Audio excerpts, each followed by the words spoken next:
obrigado por ter me convidado, porque não é fácil falar da própria pesquisa na própria casa de estudos, né?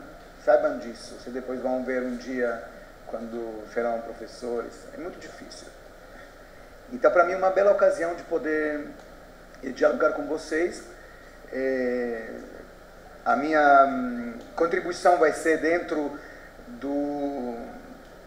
da minha linha, da minha formação, que é de literatura comparada, de semioticista. Então, eu vou falar mais talvez um pouco mais antediluviano, né? Eu não sou tão futurista como o professor Francisco. Volto no século XIX, mas não é assim. E eu dei um título a essa comunicação, se chama Arte, uma prática indisciplinada. E eu coloquei uma epígrafe de Frank Levin, Irving Levin,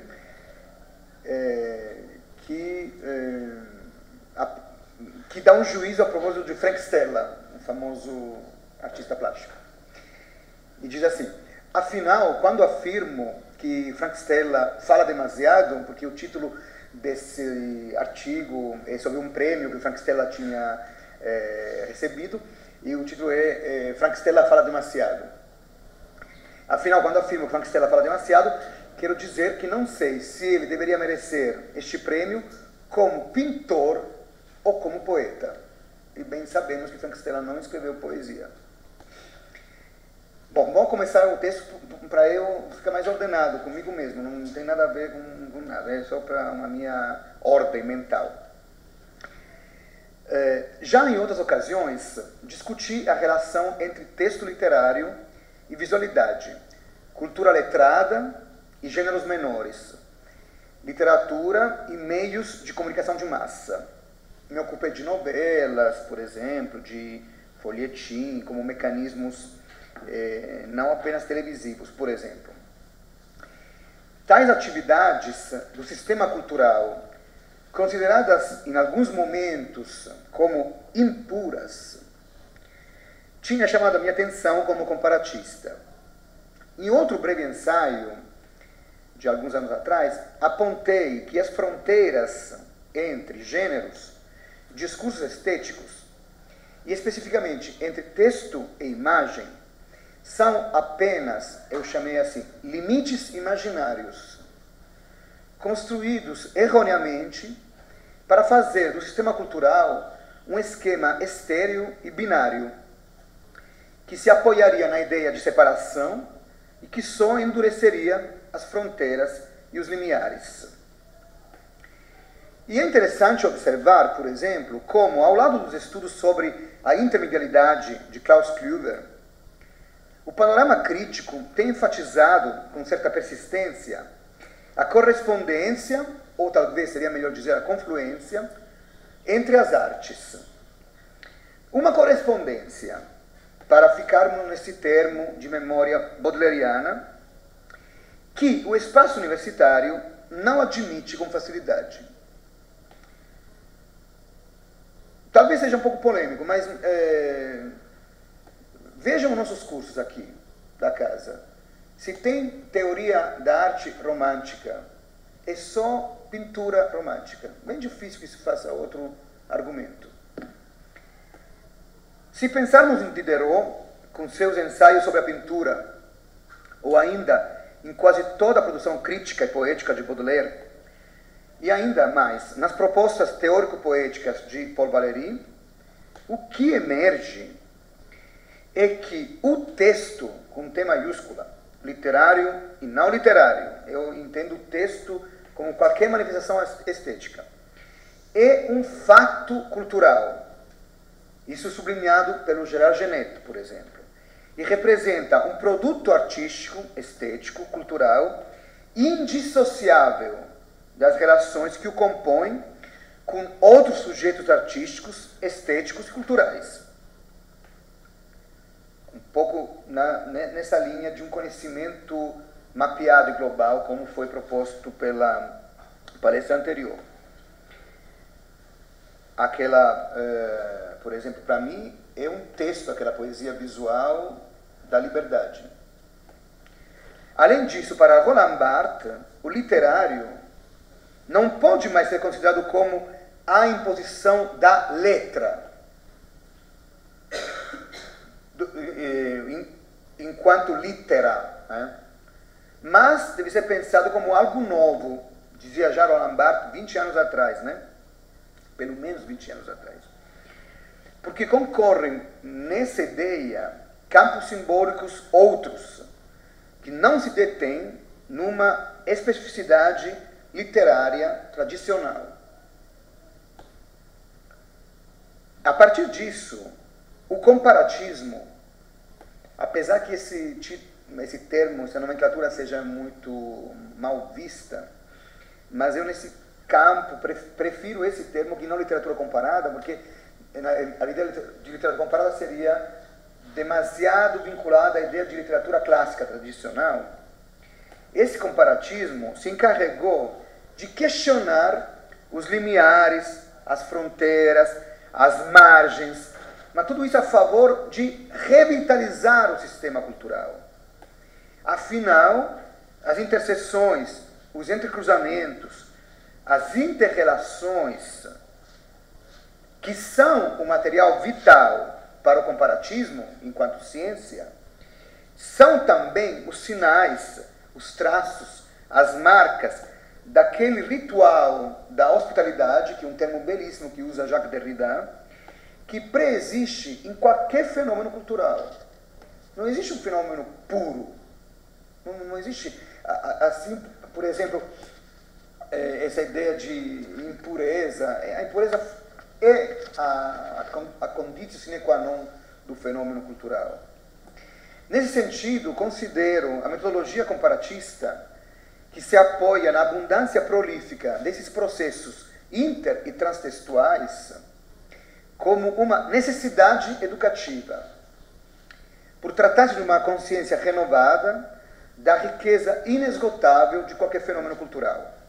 E numa época em que as humanidades são desprezadas e deixadas num canto, e são aqueles que não ganham dinheiro da cave SNPq, inativamente porque não geradoras de lucro, me parece peremptório dar-nos as razões das tarefas dilatadas do historiador, do crítico, do professor de arte. O comparatismo observa o fato estético sob uma perspectiva de flexibilidade. Sem flexibilidade não existe tudo isso que foi elencado. Foi bem elencado. Inter, pós, multi, trans. Aliás, eu nunca aqui discuto isso, mas eu errei. Eu deveria ter discutido também. Mas eu sou a favor mais da ideia de trans e não da ideia de inter, por exemplo. Mas isso talvez a gente discute depois. Não podem existir somente normas rígidas ou leis fixas e imóveis, apesar que essas leis existem, né? Um pouco.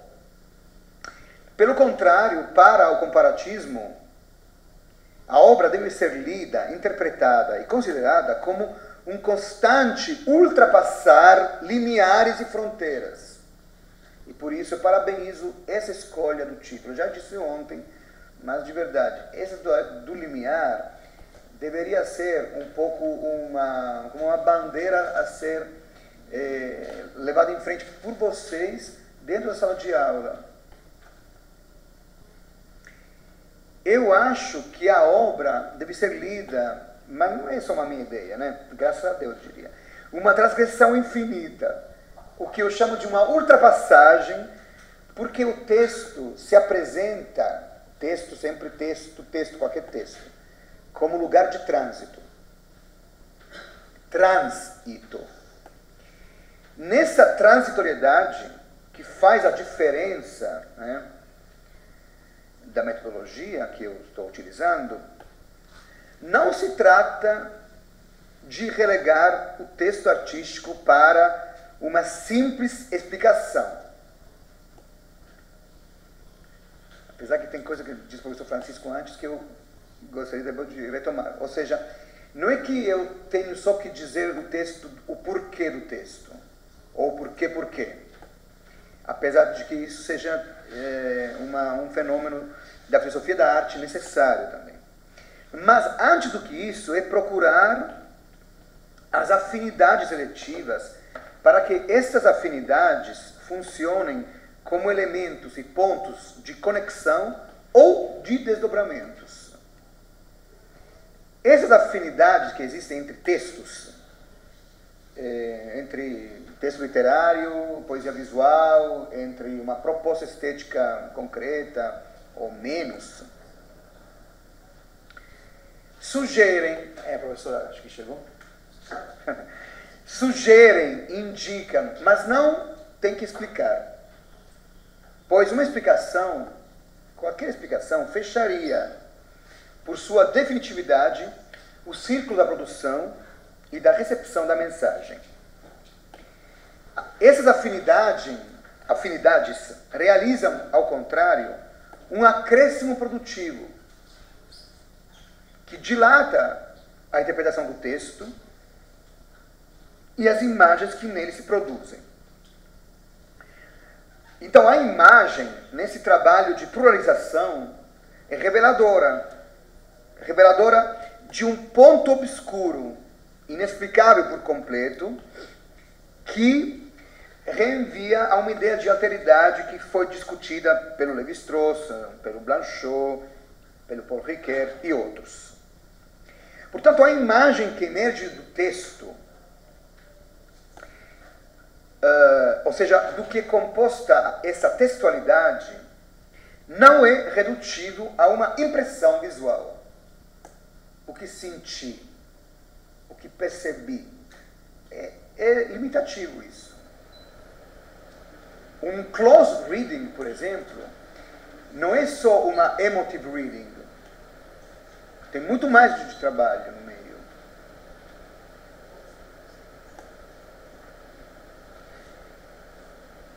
E a imagem, como propõe Paul Valéry, num dos textos mais lúcidos sobre a relação entre literatura e imagem, que é o método de Leonardo da Vinci, é um lugar de dilatação, um lugar feito de condensações, expansões e retornos, que não se cansa de redoar novas significações e ressimbolizações à textualidade.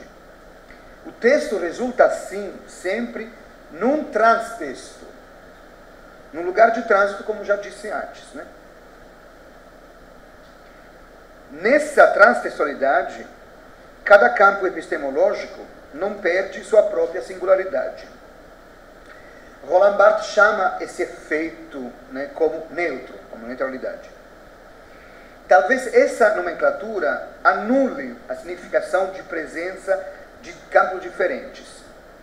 Mas, para mim, deveria se tratar da concomitância de uma diversidade epistemológica que não apenas sobrevive, mas vive uma nova vida que talvez antes fosse impensável.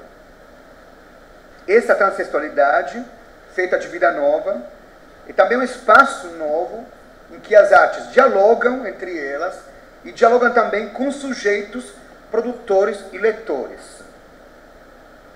Mais uma vez, estamos frente a uma reconfiguração que é preciso saber reconhecer. Inter, multi, pluri e tal, né, etc. Textualidade, na produção artística, implica abandonar, ou pelo menos repensar, o paradigma historiográfico, a favor de uma construção de um percurso de leitura não linear e não sempre histórico. Não estou negando o processo histórico, historiográfico, né? Ou a valoração do passado e da tradição. Porém, o enfoque historiográfico, diacrônico, explicativo de uma teleologia do estético, não consegue mais sustentar os paradoxos e as contradições discursivas do artístico, do estético. A autonomia da experiência estética se vê, então, substituída pela constatação de que esta ocorre num sistema semiótico não circunscrito à arte visual.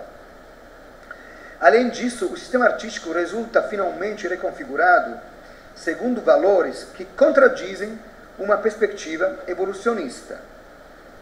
Em lugar de uma leitura que favoreça ou prefira o diacrônico, torna-se indispensável uma abordagem sincrônica, em que aspectos como o análise semiótico, a intersubjetividade, a trans- e intratextualidade, o hibridismo e as relações texto-contexto desempenhariam um papel decisivo para o discurso estético. Observo, só digo isso em linha de máxima, né? Em Haroldo de Campos, não sei se vocês conhecem, o teórico pioneiro na América Latina, que promoveu um movimento em direção de uma sincronia, isto é, de uma transtextualidade entendida em sentido transversal, horizontal, e nunca numa vertente hierárquica, verticalizada. Na história da arte, nós podemos lembrar de uma tentativa de transtextualidade com a proposta da Rosalind Krauss do Expanded Field. Mas essa proposta da Rosalind Krauss não é uma sugestão que acolhe uma verdadeira ampliação ao discurso literário, por exemplo.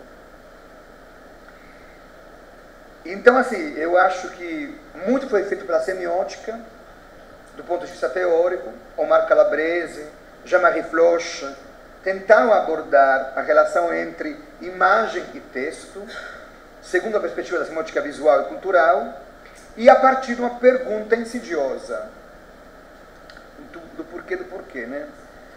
Como ler um quadro?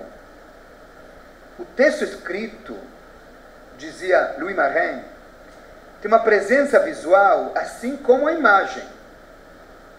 A página impressa é visualizada como quadro tanto quanto a imagem. Louis Marin tem umas páginas muito pertinentes dedicadas a um quadro de Poussin, o Maná. E Marin se questiona e diz: quais efeitos de visão e de leitura nascem de quadros contemporâneos cujo nome cujo título é sem título? Ou de quadros que não têm título, mas o nome do pintor ou sua assinatura? Fechou aspas aqui. Os jogos de legibilidade do quadro constituem a metalinguagem própria do quadro. O quadro só é legível, diz agora de novo Marin, é legível só porque se abre para uma multiplicidade de sistemas que formam um espaço epistemológico, multiplicidade cuja superposição define a significação do quadro num jogo livre e aberto. Fechou aspas. Assim, texto e imagem se entrecruzam de forma sempre mais evidente. Na verdade, eu digo sempre mais evidente, mas não é nunca evidente. Né?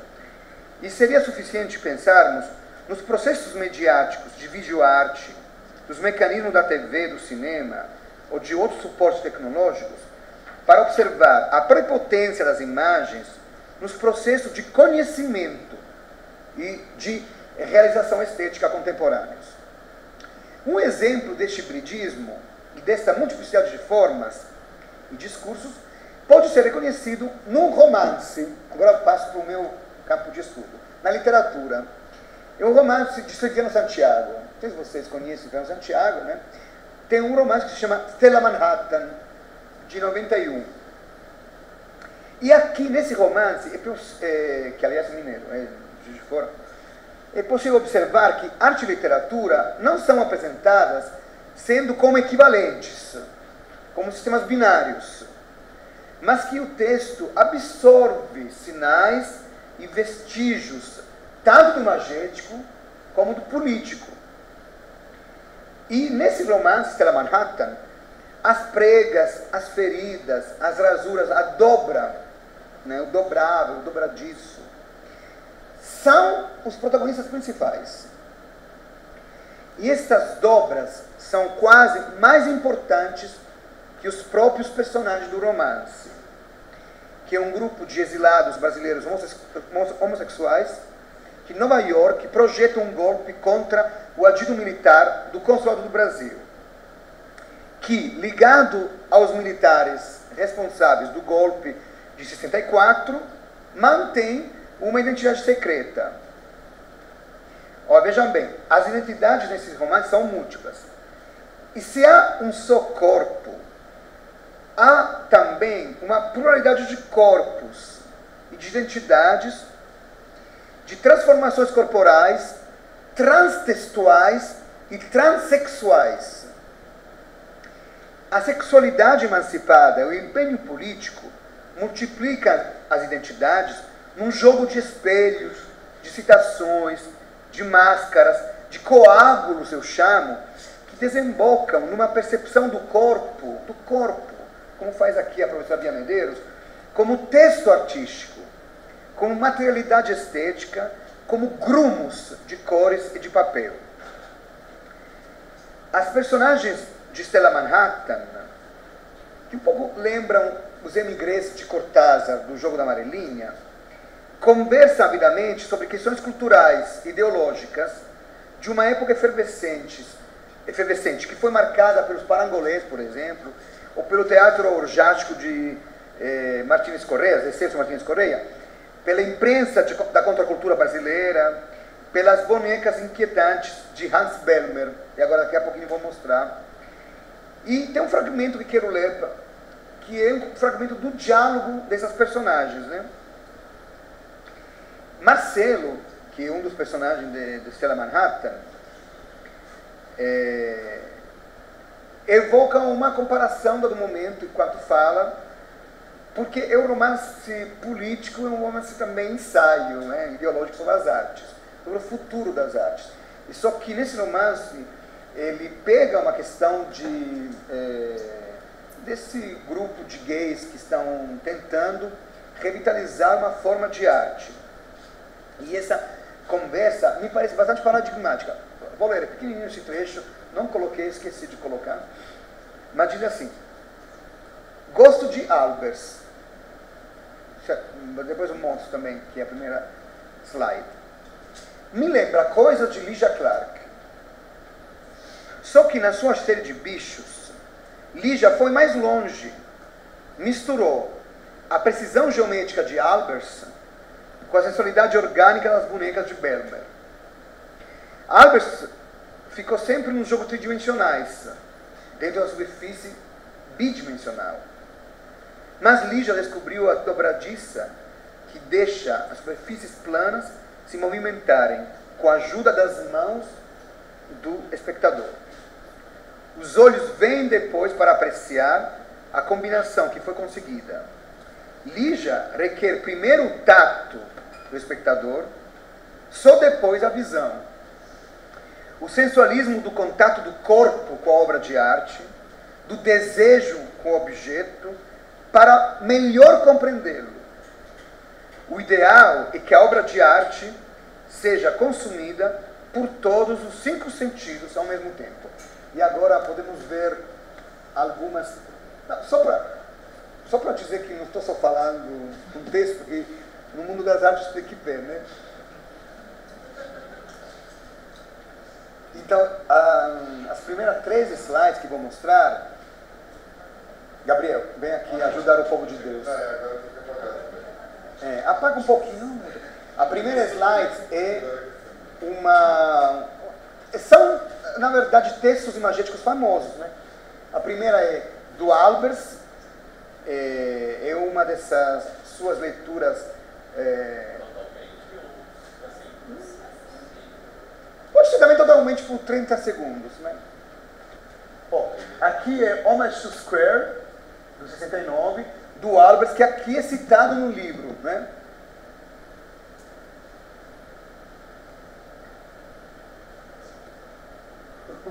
Voltamos, né? Calma.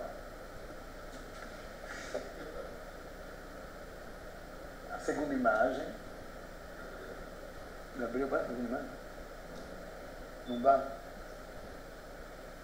Não. Esse aqui é um dos famosos bichos da Lygia Clark. E vejam o que, assim, ele fala no texto, então, que Albers e, próximo, uma das bonecas do Belmer, que é uma Barbie também dissecada, faz parte dessa ideia do contato, do corpo, do desejo, do visual, do tangível, que é, voltamos atrás um momentinho, por favor, que é a ideia da arte como toque, que é do bicho, dos bichos, das redes de bichos, de Lygia Clark. Podemos ligar de novo a luz, por gentileza? Então ficamos com o bicho aqui. A dobradiça que Lygia Clark requer, tato, visão, desejo, sensualidade, requer que o corpo do observador se una ao corpo do objeto textual e artístico. Ou seja, requer que o corpo se funda, que perca sua conformação natural, para dobrar-se a ser grumo. Essa é a experiência estética. A ser um corpo outro, a ser uma zona intersticial, física, erótica, e ao mesmo tempo crítica, que é a minha preocupação. Trata-se da materialidade específica dos grumos textuais, que justamente nestes interstícios revelam uma transcendência específica. Se suspendem aquelas definições que poderiam resultar redutoras e se deixam lugar aberto aos entrecruzamentos e às poéticas e práticas transdisciplinares. Podemos afirmar, em síntese, se é feio, mas enfim, em síntese, que a transdisciplinaridade atua no nível da transtextualidade. E justo relembrar, sempre muito de forma sintética, que para Genet, já que você fala de transdisciplinaridade, tem que pensar que em palimpsestos, Genet pensou nessas atividades transdisciplinares no texto. Bom, ele fala de intertexto, paratexto, metatexto, arquitexto e hipertexto. Então, vários, é plena atividade estruturalista, então é tudo muito cheio de códigos, né? É muito antipático. Mas é bom fazer só referência a isso, para não dizer que, enfim, não trabalhei. Mas é assim, passar do óbvio ao não óbvio, aquilo que é escondido, que acho que é interessante, dessas práticas intertextuais. Antes eu disse que eu prefiro o termo trans a não dizer multi e inter. Por quê? Não escrevi, mas só brevemente eu digo. O inter, em 2 ou 3 objetos estéticos, ele nunca deixa uma das partes neutra. No inter, um dos objetos estéticos, se são A, B, C, o objeto A habitualmente é o maior, o mais importante, e o B ou C são secundários. Isso é muito praticado no sistema universitário, digamos, não só brasileiro, da América Latina, mas não só da América Latina, né? Tipo assim, a gente trabalha com arte brasileira, né? E tenta fazer uma arte brasileira e compara com a arte latino-americana. Mas saiba que nesse trabalho intertextual sempre terá a vantagem a arte brasileira. Os outros são os outros. No multi, é tudo fragmentado e não tem como relação intra. E para mim o trans faz esse trabalho. Um trabalho de horizontalidade, de transversalidade mesmo. Bom, a transsexualidade, que é o meu ponto, né, nesse texto, é a relação de copresença cujos modos de manifestação são variavelmente identificáveis. Citações, empréstimos, reciclagens, alusões, títulos, marcas, que possuem uma referência explícita e não a uma obra determinada.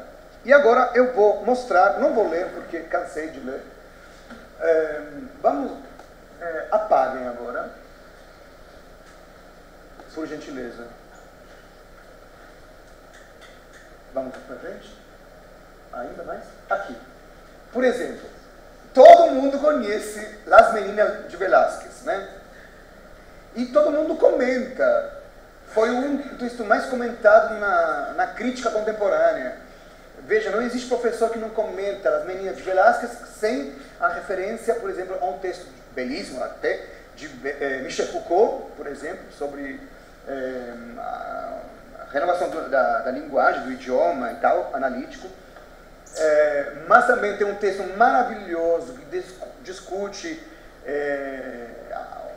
assim, como posso falar, o ponto máximo, o apogeu da teologia, Daniel Arras. Você conhece um crítico francês que desapareceu muito jovem, infelizmente, mas tem um texto belíssimo. O texto dele se chama, onde está esse texto sobre Las Meninas, o livro se chama Não se vê nada, que é uma crítica ao fato que ninguém sabe ler o quadro, ou a imagem. Bom, mas ele era aluno do Louis Marin. Agora, sem esse referência, obviamente, temos famosas releituras de Las Meninas de Picasso, do Richard Hamilton, que faz, na verdade, uma releitura da releitura de Picasso. Óbvio que tem um Picasso aqui. É uma homenagem, uma alusão, e um texto imagético que foi citado ontem. Eu falei com a Bruna, eu disse que podia também utilizar a imagem do Joel Peter Whitkins, que era As Meninas com autorretratos vários, que é uma outra dobradiça, é outro desdobramento pós-moderno, claro, do texto da pintura de Velázquez. Mas também isso pode ser visto como uma forma transtextual. É a homenagem que faz Francis Bacon com um dos estudos que ele faz sobre a obra do retrato de Van Gogh. É uma forma de emulação, imitação e aceitação do mestre Van Gogh. Isso também deixa perceber uma intuição filosófica, né, que carrega a pintura de Bacon, e com essa redução belíssima da sombra, né, que vemos aqui. E também, sempre, de novo, Bacon com a releitura do Velázquez, do Inocêncio X, com esse grito maravilhoso, acho dos quadros mais paradigmáticos da cultura do século XX. Mas aqui já estamos numa linha que Genet diria menos explícita. Ciro Meirelles tem uma instalação que se chama Fontes. Mas, então, a gente sabe que tem Fontaine do Marcel Duchamp, uma das obras mais comentadas do mundo, e a gente não consegue entender, a não ser por uma linha guiada, porque a transitoriedade tem que ser também guiada. Por isso falava no começo da minha leitura de uma necessidade educativa, portanto, de uma responsabilidade que nós temos aqui, nós todos, né? Porque tem coisas que eu não vejo, talvez outra pessoa, em ler um quadro, me ajuda a identificar. Não para fechar o quadro, ou a escultura, ou a instalação. Mas aqui, por exemplo, nas fontes de Ciro Meirelles, nós vemos um conjunto de bandas métricas, de relógios, entramos no mini labirinto espaço-temporal, tocamos, conhecemos taticamente, perdemos o sentido da orientação durante essa caminhada, e a saída quando saímos dessa instalação, nos damos conta que as fontes do tempo e do espaço são incompreensíveis e incomensuráveis. Qual é a relação com Marcel Duchamp? Não sei. Mas o fato que haja um título que lembra Fountain Marcel Duchamp, provavelmente em Meirelles é uma releitura e, portanto, uma ressignificação da obra de Marcel Duchamp. E a mesma coisa acontece com Cheryl Levin, com Bachelors. Aqui, na verdade, tem vários critérios de interpretação. Sabe que Le Grand Verre, que é essa obra enigmática de Marcel Duchamp, que chegou a Filadélfia, se não me engano, quebrada, e ele diz, não, melhor que seja quebrada, que eu gosto que seja assim, que a obra de arte se movimenta, então nessa dinâmica também adquire uma nova significação, e Cheryl Levin faz uma homenagem a Duchamp como, dentro de uma leitura feminista, ela separa todos os objetos como se fossem falos, né? Quase todos. Tem uma escolha, evidentemente, política, ideológica, uma reapropriação, que é uma coisa que eu queria mostrar para vocês. Gabriel, eu queria mostrar 2 vídeos que são de 2 minutos cada. Eu não sei se tenho tempo, porque aqui não sei quanto tempo tenho. Eu estou terminando a leitura, mas talvez não vou passar 2 minutos, mas só para vocês verem 30 segundos, né? Uma proposta, não tem problema, é sempre assim. Assistam esse vídeo, 2 minutos no máximo. Esse é um vídeo proposto por Bill Viola, alguns anos atrás, se chama The Patience. Não sei se vocês conhecem essa proposta. É uma proposta maravilhosa. Ele faz um trabalho transtextual, transdisciplinar, utilizando tanto modelos da cultura ocidental, imagética, né, da pintura do Ocidente, mas também da cultura oriental, das imagens, por exemplo, de maquie ou de ukiyo-e, da cultura japonesa, ao mesmo tempo da cultura zen e de outras religiões, para discutir o nível subjetivo de percepção emotiva. Então, nesse caso, ele, vamos ver, né, obviamente, talvez vocês tenham reconhecido a ressurreição, a deposição, perdão, de Masolino, e ele faz o quê, portanto? Ele teatraliza uma estática do quadro do Masolino. Então, Cristo ressuscita, ao mesmo tempo ele volta para a ideia de deposição. Também lembra o Piero da Francesca. Então, nessa memória, né,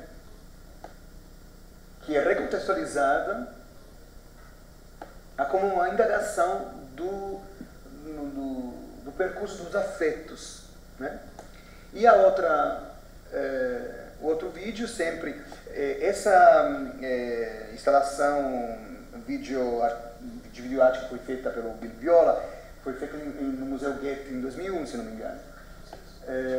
Outra se chama Emergency, essa é a segunda.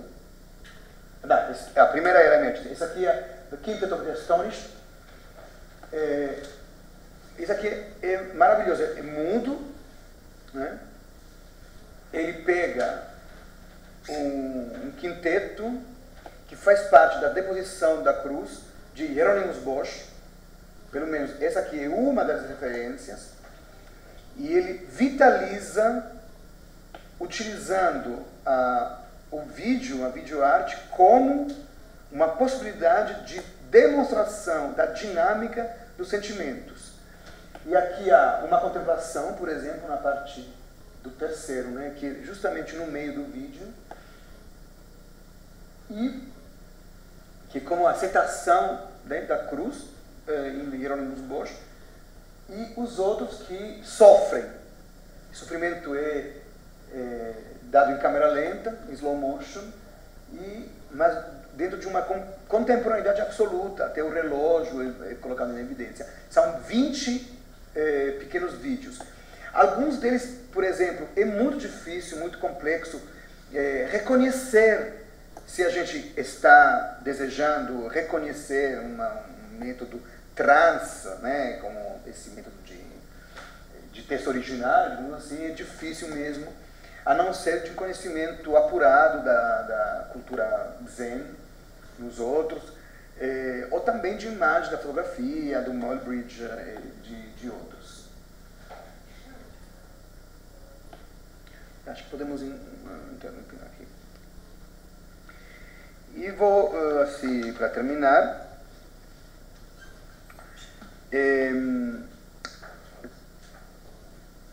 voltamos para coma.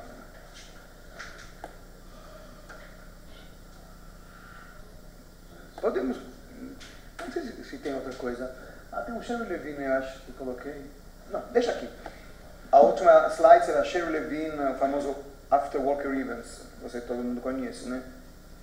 Lembra qual é? Sim, né? Sim, lembra. Mas porque tem um After Sherry Levine feito pelo Michael Mandelberg, que é uma apropriação da reapropriação, então um discurso transtextual, autorreferencial.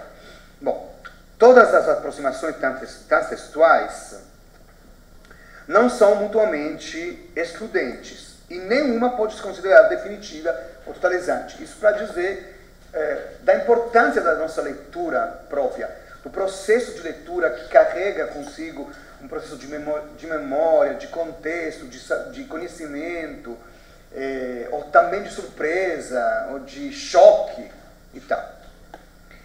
A originalidade da transtextualidade, se existe uma originalidade, né, que é tudo suposto, se vincula à possibilidade de oferecer novas atualizações hermenêuticas à obra de arte.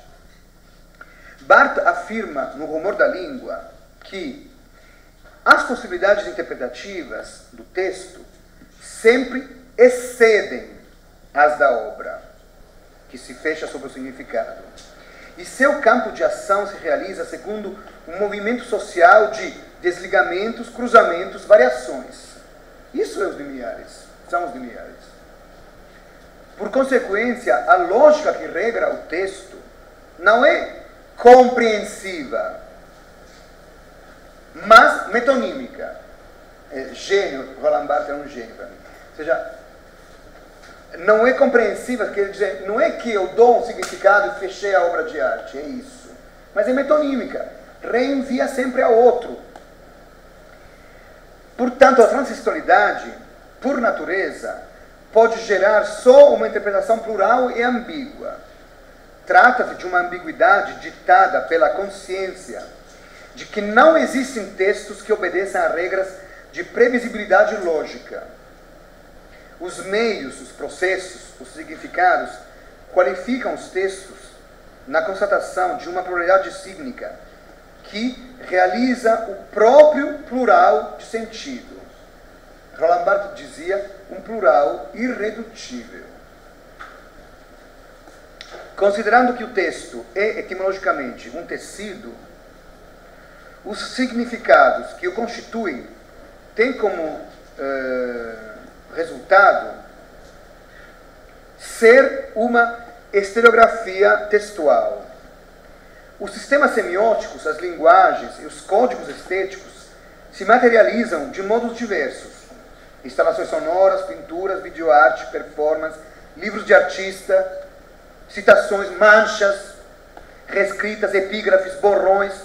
Tudo isso representa a diferença que nunca poderá repetir-se a não ser como diferença. Borrão é texto. O livro de artista, por exemplo, ou o livro objeto, flipbook.